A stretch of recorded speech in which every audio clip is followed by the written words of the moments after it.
সামনে যে তারপর উপরে উঠতে হবে। শুধু চলাচলা যাবেন আপনারা। আচ্ছা, কোনো ক্ষতি উঠবেন না, আমাকে ভিডিও করিয়েন না। আচ্ছা আচ্ছা ঠিক আছে। না ভিডিও তো অনেক এডিট করা হবে, সমস্যা কিসের ভাই? কোনো ইয়া হয়? ও আচ্ছা আচ্ছা আচ্ছা ঠিক আছে ভাই, ঠিক আছে, আমরা বুঝতে পারছি।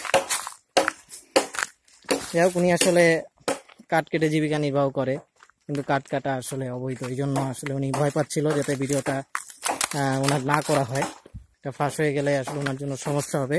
যাই হোক, আমরা এতক্ষণ আসলে একটা জিনিস আসলে খুব ফিল করছিলাম, আমরা এখানে অপরিচিত এবং ঝর্ণাগুলোর আসলে নামও ঠিকভাবে জানি না, শুধু জায়গাটার নাম জানি যেটা কমলদহ ট্রেল। এবং এর মধ্যে আমরা জানতে পারলাম আসলে আমরা যে ঝর্ণাটা পাস করে আসছি এই ঝর্ণাটার নাম হচ্ছে রূপসী ঝর্ণা। এবং আরো একটা ঝর্ণার কথা জানতে পারলাম উপরের দিকে, এটার নাম হচ্ছে সাতমরাধর ঝর্ণা।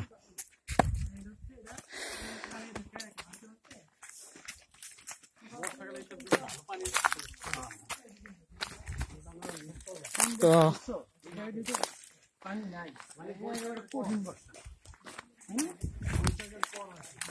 এখানে আসলে এখন আসলে কোনো ঝর্ণাতেই আসলে পানি পাওয়া যাবে না, ঝিরিপথগুলো দেখলেই অনেকটা আন্দাজ করে নেওয়া যায় যে কি অবস্থা।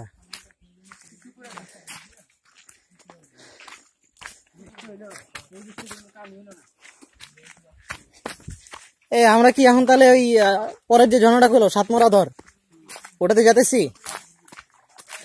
ভিউয়ার্স? আমরা এখন সাতমরাধর ঝর্ণার দিকে যাচ্ছি, দেখা যাক এই ঝর্ণাটার অবস্থা কেমন।